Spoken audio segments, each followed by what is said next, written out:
Archaic Records. Hey, what's up, everybody? It's Archaic Records here with you again. My name is Jamie, coming at you from Nashville, Tennessee. And today we're going to be taking a look at a record that I have very mixed feelings about, to be honest with you. The album in question is the 1977 double live record by the king of rock and roll and the world's most famous Memphian, Elvis In Concert. Now, on one hand, this record represents the last tour that Elvis ever did. I think that this is an archive piece. I think that this is a very important part of the history of Elvis's career.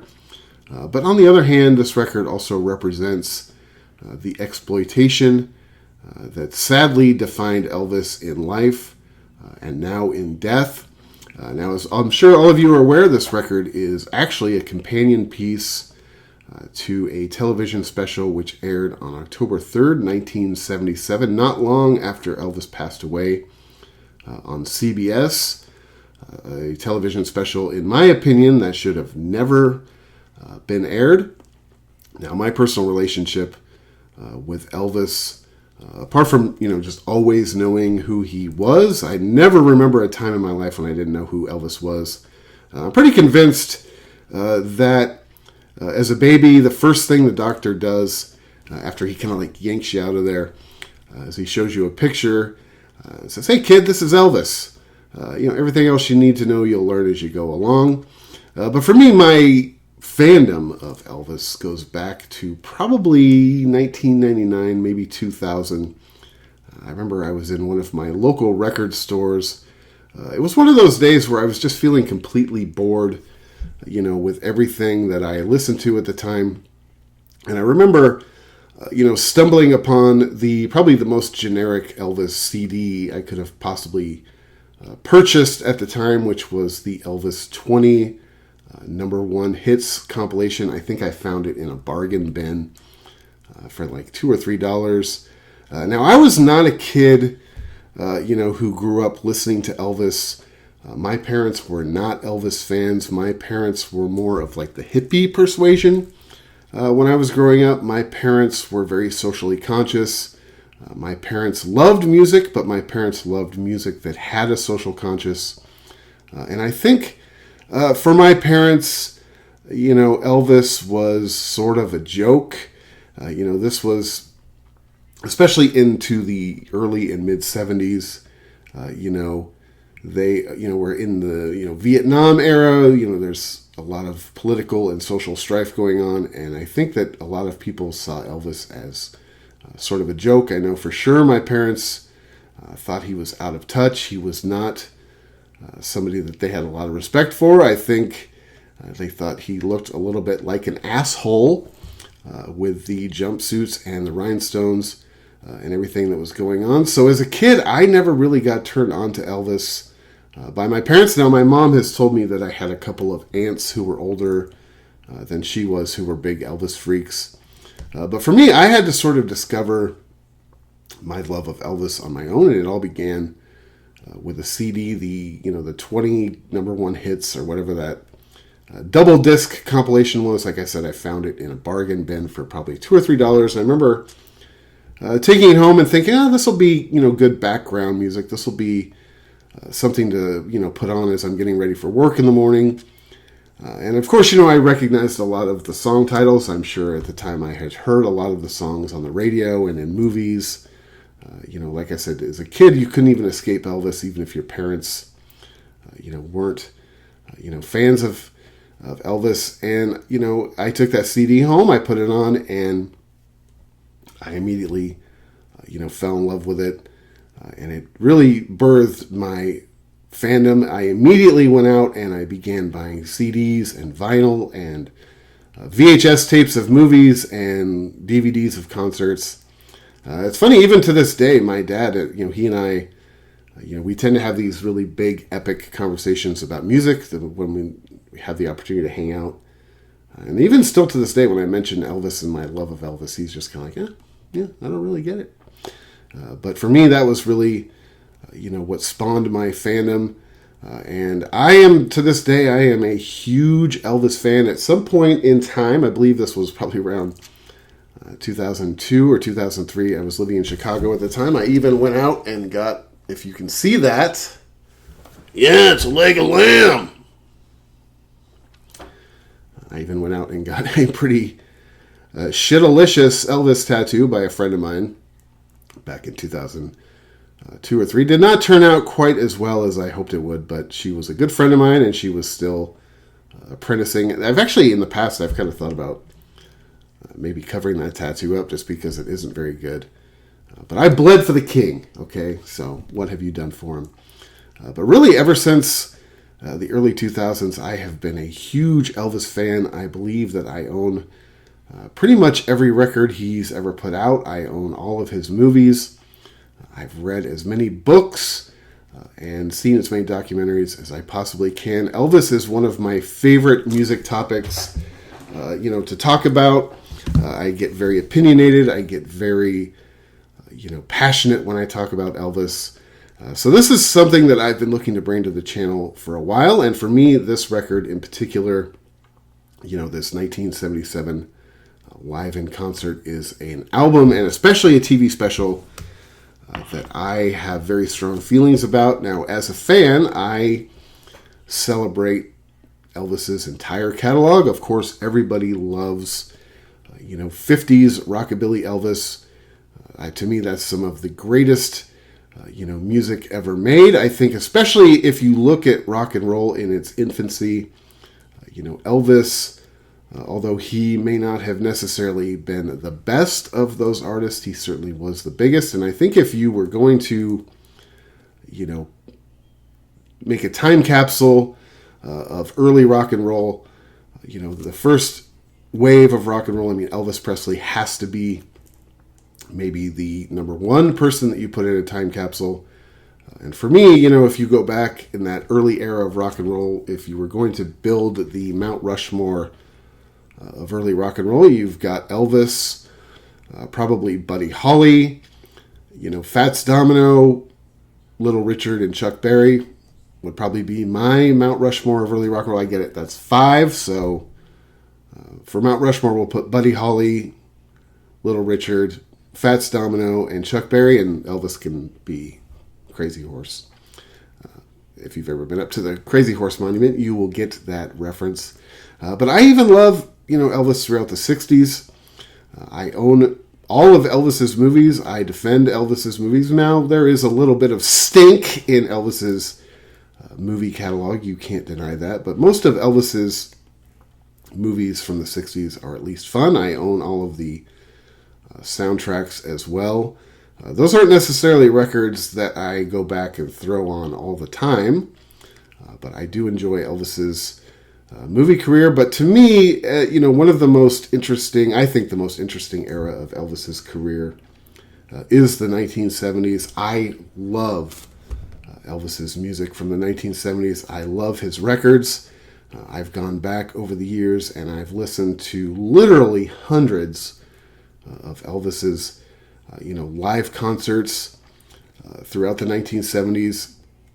I think that this is definitely his most interesting decade. Obviously, it is his most heartbreaking decade. It is the decade, of course, that he didn't make it to the end of. I mentioned that I've read, several books on Elvis, many books on Elvis, but one of my favorite books about Elvis is this book written by Jerry Hopkins. This book is called Elvis: The Final Years. This book begins in 1970 and takes you through the end of Elvis's career, obviously with his passing in 1977. It is a dark read. If you haven't had the opportunity to thumb through it, I would highly recommend it. But it does a good job of sort of, going through and detailing Elvis's downfall. It isn't overly, sensational. It is just very matter of fact. It is a dark read. It doesn't necessarily portray Elvis in the best light, especially once you get into, 1975, 76, 77. But I do believe it is an honest read. Now, before we get into 1977, final tour and this record and the television special, which I think was in sort of questionable taste, the fact that it aired. If you go back to really like 1968, of course, Elvis, was coming off of the triumph of his comeback special after spending basically a decade on sound stages during his movie career. Now, his movie career, like I said, I like a lot of his movies. There is definitely some clunkage in Elvis's catalog. I mean, have you ever seen Kissin' Cousins? But for me, I actually think a lot of the Elvis movies are at least entertaining. But coming off of the triumph of Elvis's comeback special in 1968, he had sort of revitalized not only his career, but a little bit at least of his relevance. Now, you could make the argument that Elvis was never really super relevant, after the Beatles played on the Ed Sullivan Show. But I think this was as relevant as he would become ever again in 1969. Riding off of the high of the '68 comeback special. Of course, Elvis returns to the live stage for the first time in almost a decade in Las Vegas. 1969 sort of bleeds into 1970. Now, I believe at this point in Elvis's career, I believe that he's very optimistic. I think he's feeling very inspired. I think that he believes that these Vegas shows are going to be a springboard to take his show, internationally. It's going to, it's really going to add something to his career. Obviously traveling internationally, taking his show to Europe and Asia and South America was something that Elvis always dreamed of. Sadly, it was something he never got to do. But in 1970, Elvis released the documentary, That's the Way It Is. This, to me, is one of my favorite Elvis movies ever produced. For one thing, I love the creative process. I love the first half of this movie where it really shows the work that Elvis put into the Vegas show. It shows him inspired. It shows him, working with his bandmates. That's the kind of thing that I usually, tend to sort of geek out on when it comes to music and music books and music documentaries. Yeah, the debauchery and the drug addiction and the women and all that stuff is fun to read about. But the thing I really tend to geek out on is the creative process, watching people work through songs. And of course, Elvis, for these shows in Las Vegas in 1970, he brought in, a full band, including an orchestra. And it was fun to watch. You go back and watch this film, it's fun to watch the rehearsal process, the creative process. You can feel in the film that Elvis is inspired. He's happy. I believe he's optimistic for the future. I love the actual live performances. Once the second half of this film gets going, once the show starts in Las Vegas, Elvis looks great. He sounds great.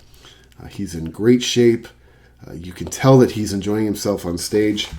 Now, by 1972, Elvis, I believe, is beginning to feel a little bit stuck. I think some of the optimism of 1970 is gone. And in 1972, Elvis released another tour documentary I really love a lot, the Elvis on Tour documentary. This was filmed in 1972 as Elvis toured through some of the southeastern United States. Now, in this film, Elvis still looks good. He still sounds great.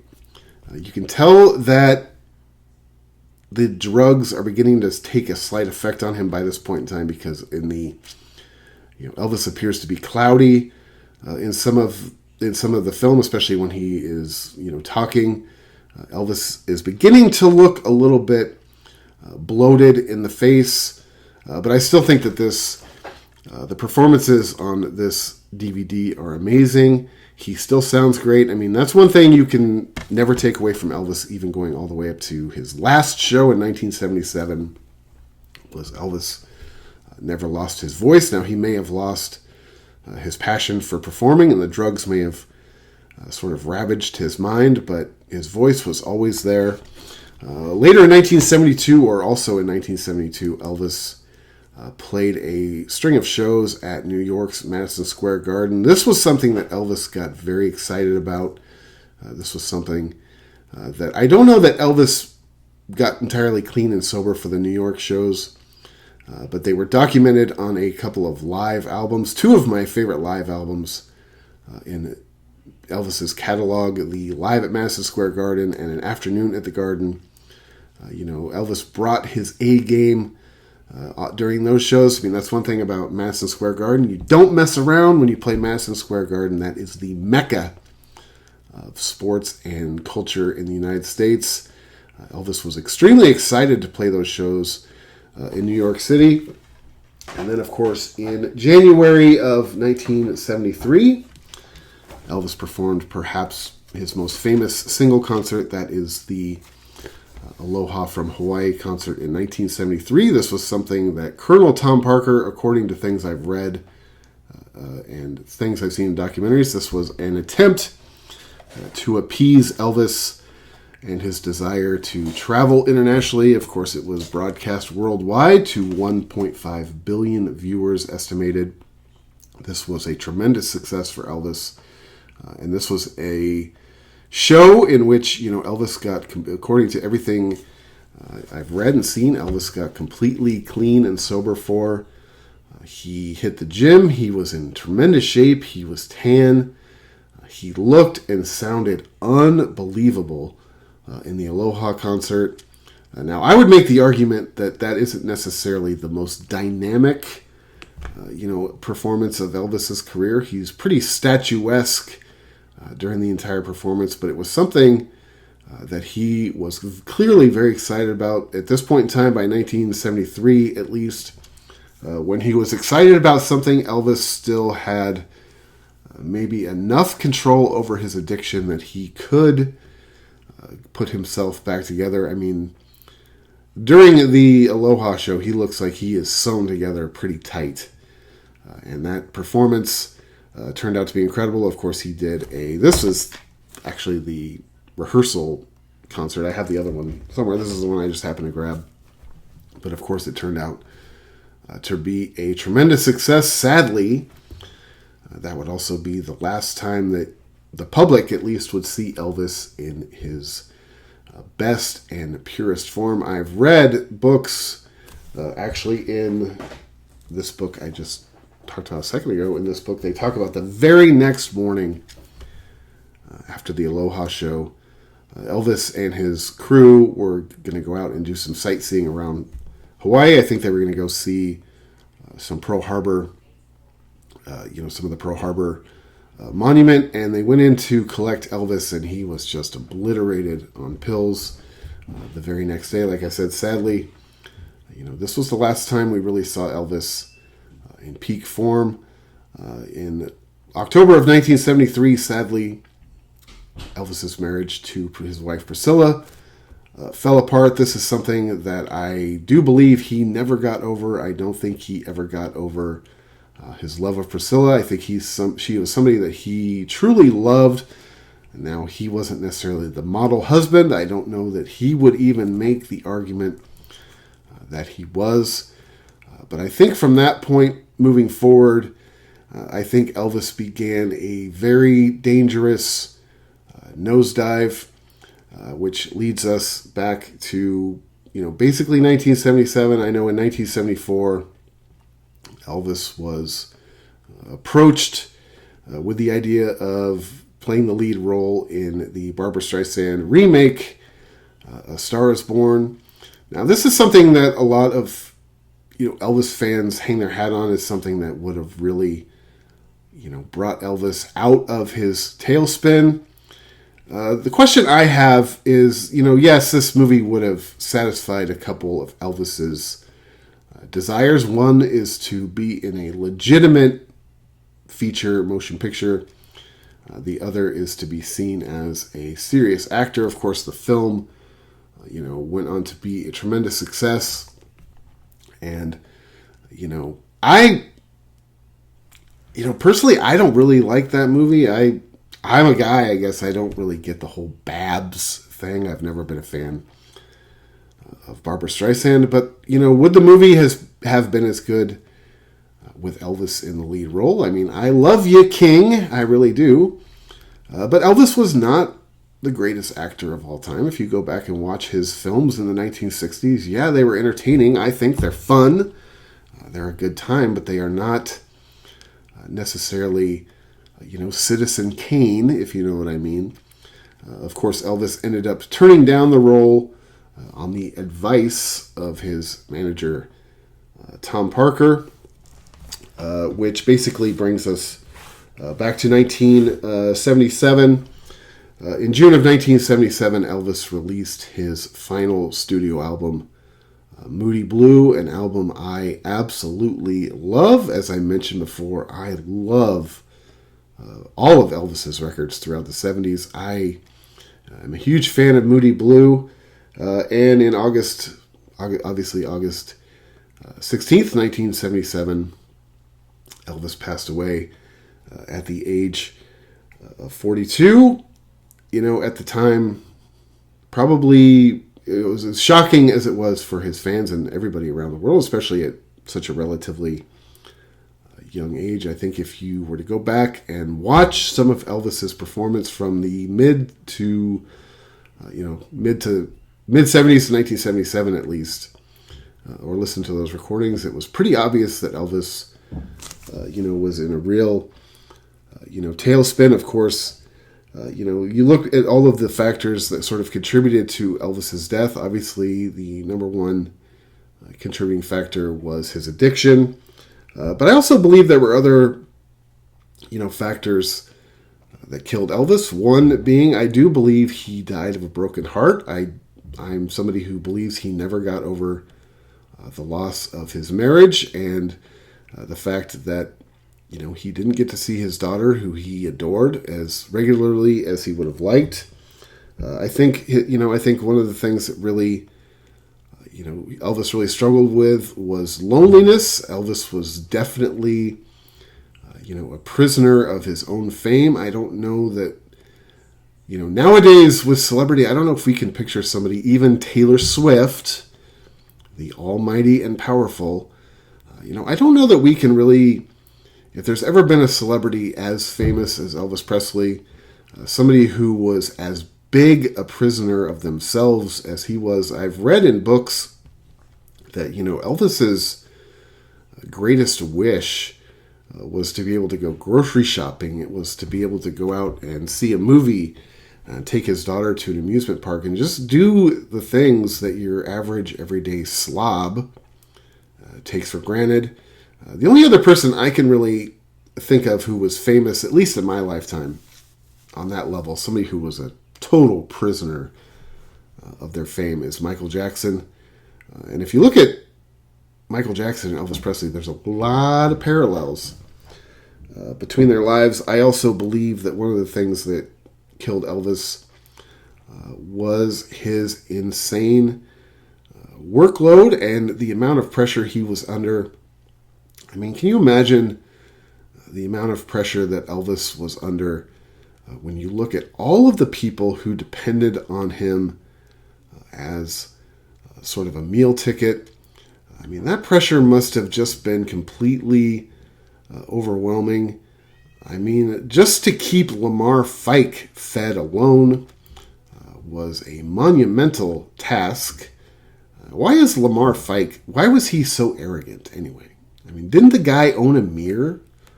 The guy was like $5. He actually, whenever I would hear Lamar Fike talk, he always reminded me of this guy I used to work with. I had this job one time where I worked sort of late nights, and there was a security guard who worked at the place I worked, and he was this big, just dopey, huge, dumb hillbilly. And he was like so weirdly arrogant. He always talked about all the girls he was getting, and yeah, man, I'm gonna go out and buy a Lamborghini. Oh. It was like, yeah, on your security guard salary. Anyway, anytime I'd see Lamar Fike interviewed, it reminds me of that guy.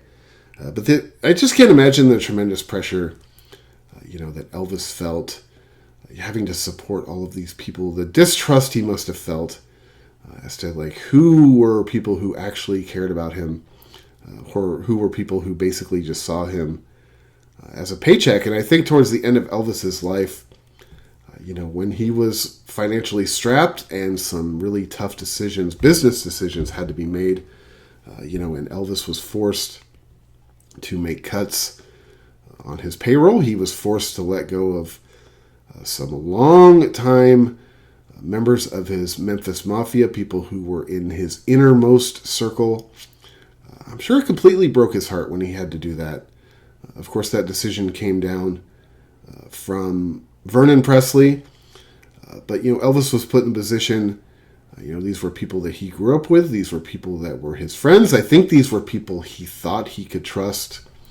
But at the end of the day, people like Sonny and Red West were just a bunch of snakes. And of course, after Elvis was forced to let some of his help go because of financial strain, of course, they published the tell-all book, Elvis, What Happened. This was something that I think, if Elvis was right on the brink, I think this was something that may have pushed him over the edge. This book, if you've ever read the book Elvis, What Happened, it is nasty.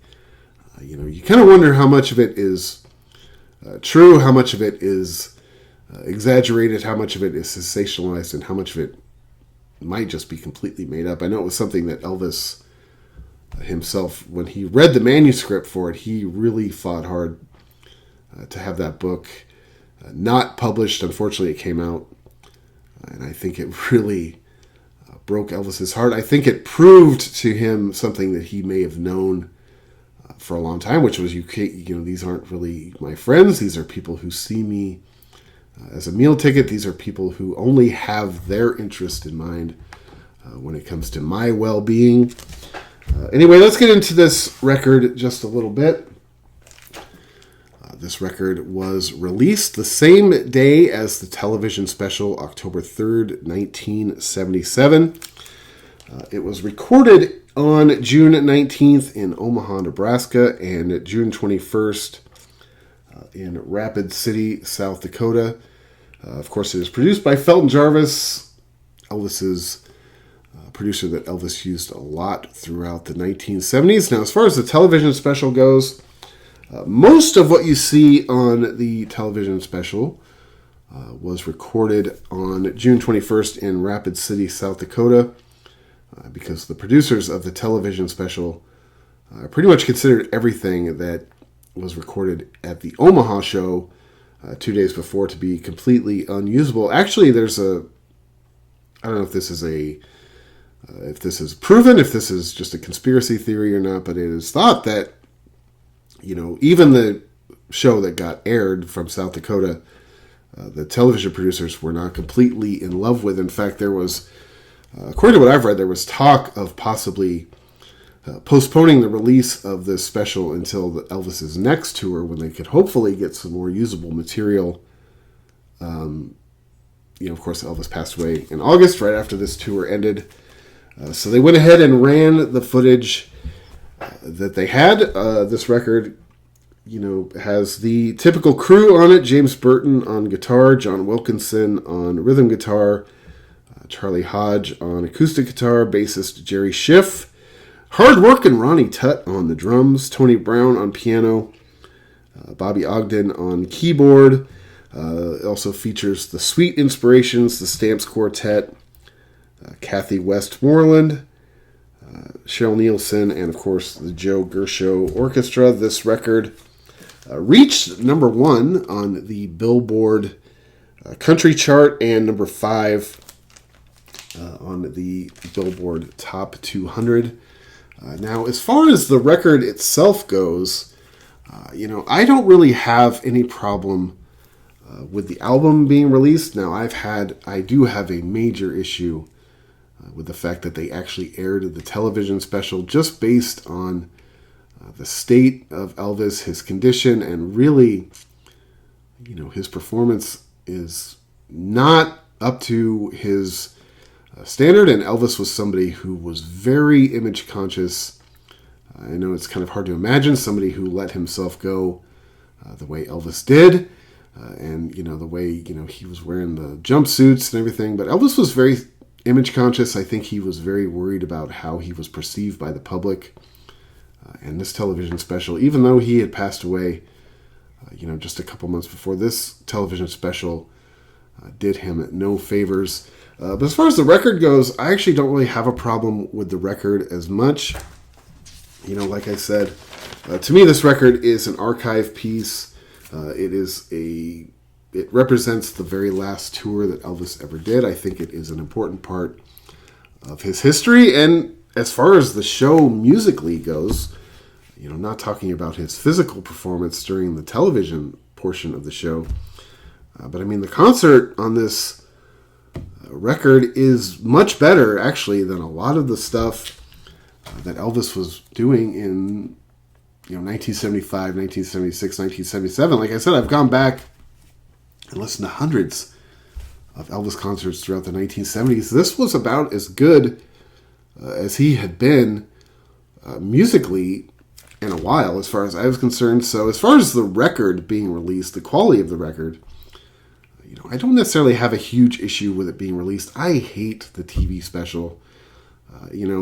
This was something that the Elvis estate has never released. This has never been released on VHS or DVD, as an official release. The Elvis Presley estate has always said, we have no future plans of release this. I think it's because they know that Elvis was in such bad shape. You can't deny it when you watch the special. Now, of course, it is available on, bootleg DVD. I used to have a bootleg VHS of this recording. And, of course, you can find it on YouTube if you are interested. It is worth a watch. It's a hard watch for me. I find it to be, very depressing to sit there and watch that special. Anyway, the first song on this record, on the record portion, is C.C. Rider. A pretty decent version of this song. If you watch the TV special, the first 7 minutes of the TV special it starts off with all sort of fan testimonials, and then it goes into showing the crew sort of setting up the stage. Elvis doesn't appear in the video until 7 minutes in, as he sort of like walks into the backstage area. And I remember the first time I saw this video, I was pretty shocked by Elvis's appearance as he makes his first appearance in the video. Now, it's not so much Elvis's weight. Elvis got, a little bit tubby. But for today's standard, I don't think Elvis was that heavy. For 1977 standard, he may have appeared a lot more heavy, I should say, than he does now. The thing that strikes you about Elvis's appearance the first time you see him is his face is just hugely bloated. And I don't know what is going on with the hair, but it looks almost like kind of a troll doll. And of course, he's got the big, greasy sideburns. But you can just tell, you look at him and you can just see in his eyes that he is not inside that head. But he does a pretty decent version of C.C. Rider, to kick off the record. I've always liked the song C.C. Rider. Again, as far as his voice on this record and as far as the his actual performance, as far as singing everything, I think this record is as good as anything that was coming out 1975, 1976, 1977. I've always sort of found it interesting what it must have been like also to be in Elvis's band around this time. Now, of course, going back to, like I said, the Aloha show in 1973, from that point moving forward, it was just a steady decline. And if you were one of Elvis's longtime band members, it must have been hard to watch somebody who was at their prime and at their best, was one of the greatest performers in the history of American music, just steadily decline. And you have to stand up there and perform with this guy who you don't know what he's going to do. He's totally unpredictable. He can't remember songs that he's been singing for 20 years. But again, the band members, like everybody else in Elvis's life at the time, they were relying on him. They were depending on him as to be part of the paycheck.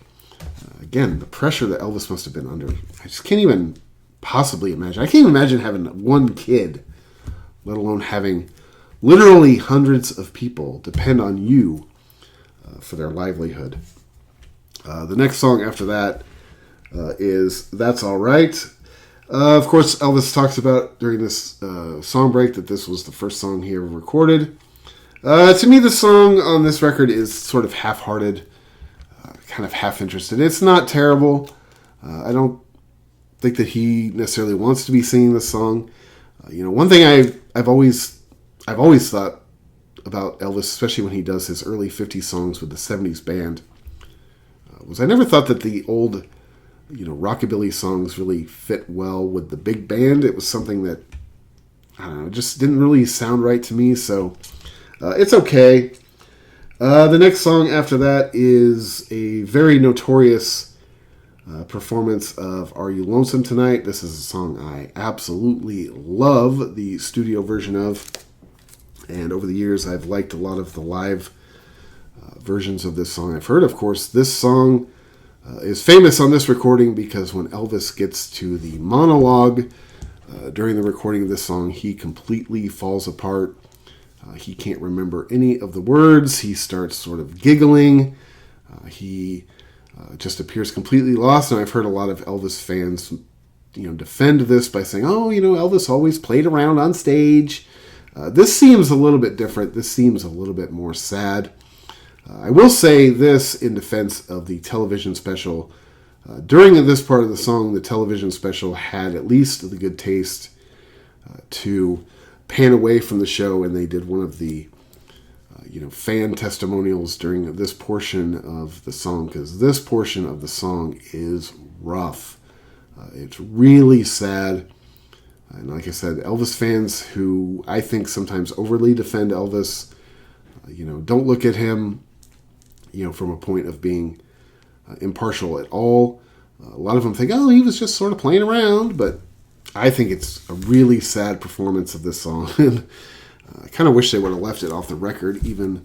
Like I said, at least on the TV special, they had the good sense to not air that part. The next song after that is kind of a medley of Teddy Bear and Don't Be Cruel. Again, I don't really love the 50s songs with the 70s band.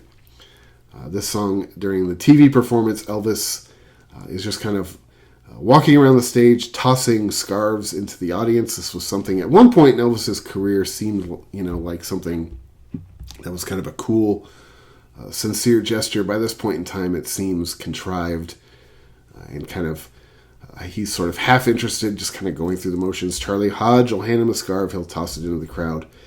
I think on the TV special, what this really shows is his lack of mobility. He's having a really hard time getting around the stage. As far as like the vocals go, he sounds good on these songs. Like I said, I don't like the 70s version of the 50s music. The next song after that is You Gave Me a Mountain. This is a really good performance of this song. This is a perfect example of, at least in my opinion, how Elvis never lost his voice. You can say everything else negative about Elvis you ever want, but when he decided to really, bust out a song, Elvis never lost his voice. His vocal performance on this song is incredible. And to me, there's a part in this song, at least on the TV special, which really, I think Elvis really shows his hand. There's a part in the song, of course this song talks about divorce. There's a part in the song where he says, you took my one ray of sunshine. And as he's performing that line, he kind of looks up, and the way the camera hits him and the way he's looking up, you can really see how broken Elvis is inside. I think that song, especially that lyric, that portion of the song talking about divorce, losing custody of his child, I think that was something that he really, personalized. And if you go back and watch the TV special, that during that line in particular, Elvis shows his hand. He is a broken man at that point in time. Every time I get to that point of the special. It breaks my heart every time. Side 1 ends with a pretty rough version of Jailhouse Rock. Honestly, again, 50s song, with the 70s sort of music, I'm not a big fan of. He has a hard time keeping up with the tempo. He can't remember the songs. At one point in time, he kind of looks over at the band as if he's sort of like getting agitated, but then he kind of laughs it off. One thing I noticed about the set list on this, on this record at least, is this record does not have the songs Moody Blue or Way Down, which were current hits of Elvis at the time, off of his last record, Moody Blue. I've read it's because Elvis could not, remember the songs, and he had tried to perform them earlier on the tour and just completely couldn't get through them. Side 2 of this begins with a great version of the gospel track, How Great Thou Art. Now, if you watch the TV special, Jailhouse Rock goes right into How Great Thou Art. Of course, you have to switch the record on this one. As the song switches, so does Elvis's demeanor.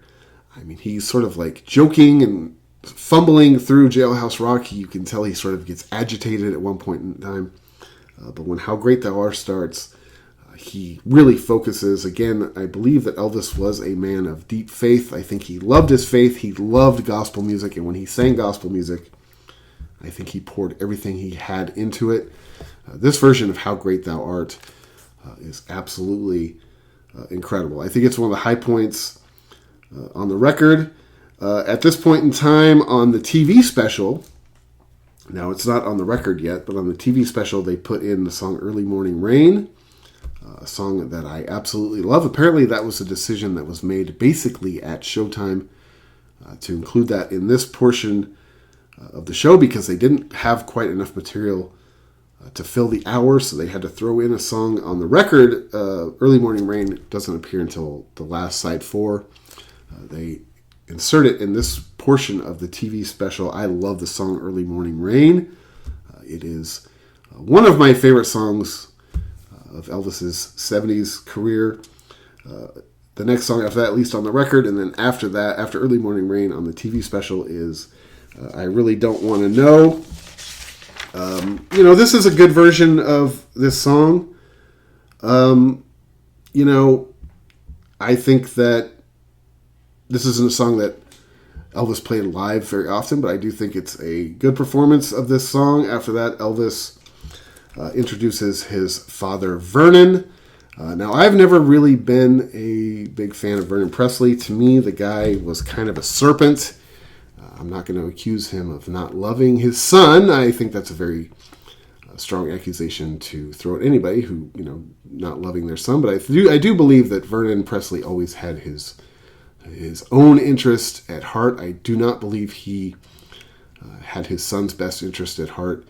And especially at this point in time in Elvis's life, you would have had to have been blind not to see that Elvis was in deep trouble.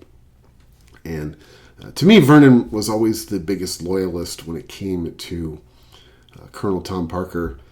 Vernon always seemed to, take what Tom Parker said as the gospel, and I think he did put his son in peril. Now, I'm not accusing him of killing his son, but I'm saying that, he and Colonel Tom Parker basically, worked Elvis to death, and it wasn't helping anything that he was so completely addicted to the pain pills. He also, at this point in the TV special, he also introduces his girlfriend, Ginger Alden. Now, I say the word girlfriend sort of lightly. Ginger Alden was, on her best day, was a 6.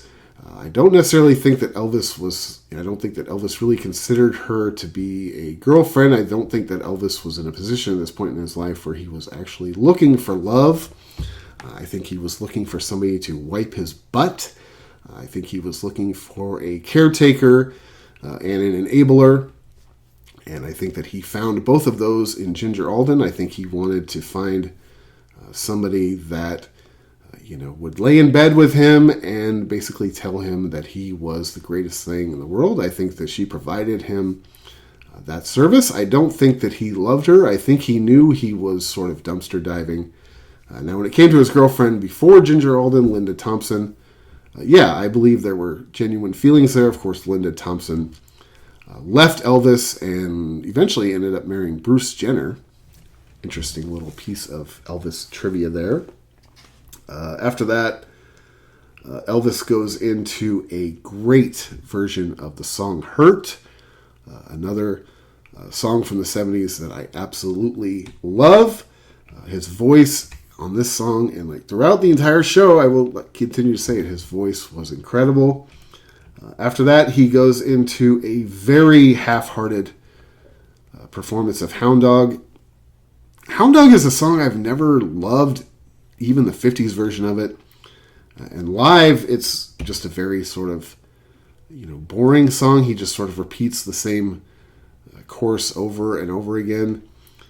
After that, he goes into arguably one of the most famous performances of his entire career, which is the version on this record of My Way, the old Frank Sinatra song. And man, again, you talk about somebody that when he decides to dial it in with his voice, his version of My Way on this record and on the TV special is absolutely incredible. During the TV special, you can see him reading the lyrics off of a piece of paper. Sort of disappointing considering this was a song that he had sang many times over the years. But man, this performance of My Way is absolutely unbelievable. One of my favorite recordings of his throughout the 1970s. Again, I've mentioned it before, if you just listen to this record, the record itself is very listenable. I have an issue with the TV special because of the state he's in, and I personally don't think that this is something that he would have been very happy having aired to a national audience, especially post-mortem. Of course, Elvis ends the show with his closing song, I Can't Help Falling in Love with You. It's a very adequate version of this song. Elvis closed pretty much every show in the 1970s with this particular song. I think it's a really good performance. It's as good as, he did throughout his career. Of course, on the TV special at this point in time, he's whisked off the stage, as he often is, into the car, and he is out of the building before the band even stops playing. At this point in time on the record and on the TV special, they pan to Graceland, where Vernon Presley walks into an office, which looks a little bit disheveled. It is just mountained with mail, where Vernon Presley delivers, I'd say, a relatively heartfelt thank you to the fans for their outpouring of love and affection. Like I said, I do believe that Vernon Presley was a little bit of a serpent in his life. You can sort of see, if you go back and watch the TV special, you can sort of see his scales underneath his skin a little bit. But for the most part, I do believe he is heartfelt in what he says. As he begins to cry, I can't help but wonder, this is probably just me being cynical, but I can't help but wonder if he's crying for the loss of his son or for the loss of his meal ticket. That being said, that's how the special ends. That's how the first two sides of this record close. As far as side 3 and 4, most of the performances on this record are pretty good the rest of the way through. Side 3 has a pretty decent version of a medley of I Got a Woman and Amen, two songs that Elvis performed pretty regularly throughout the 1970s. A really good version of Love Me, a good version of If You Love Me, Let Me Know, a pretty rough version of It's Now or Never, including a version of O Sole Mio by Cheryl Nielsen, which is just rough. Man, her performance on that is nothing nice, and It's funny because, Elvis, of course, while she's playing it, he's totally stroking her the whole time, which is what he did. But man, it's gnarly. Side 4 has a decent version of Hawaiian Love Song, although he does kind of stumble through it a little bit. He sort of kind of stumbles through the story of Blue Hawaii. His version of Fairy Tale is good. I love the song Little Sister. He usually does that song really well. There's a couple of really short, really rough songs on side 4. He does a very short version of What I'd Say, which is terrible, in my opinion. And then he does a version of Johnny Be Good, which is just about a minute long. I've never liked Elvis's version of Johnny Be Good ever. And then the record closes out with a really awesome version of And I Love You So. Of course, throughout this entire performance, the Elvis fans are just as great to him as they ever were. I mean, even if I got to see Elvis in 1977, even if he were not at his prime, which he certainly wasn't by this point in time, I would have probably been pretty excited myself. I make the argument that I would probably drop a tree in my trunks, just having been in the same room with him. So I don't prosecute the fans for being excited in any way, shape, or form. Anyway, man, thank you so much for checking out this video. This is Archaic Records. My name is Jamie, coming at you from Nashville, Tennessee. Be sure to go out and support your local record store. Check back every week for Morrissey Monday, my weekly celebration of all things Morrissey and the Smiths, as well as other record content and album reviews throughout the week. Go back and check out, if you are interested, if I haven't dissuaded you too much, Elvis in Concert, the 1977 double live record from Elvis's final tour. One last thing I'd like to point out is the album cover, which I absolutely do not like. This isn't even an honest picture from 1977. I believe this picture was taken in 1975. And if you're going to be dishonest with the timing of a picture, you could have chosen a better picture than that. I hate that jumpsuit for one thing, and the picture on the back I actually love. This is from 1972. I know that for a fact. Elvis is still looking pretty snug. Anyway, man, until next time, my friends, I'll talk to you then.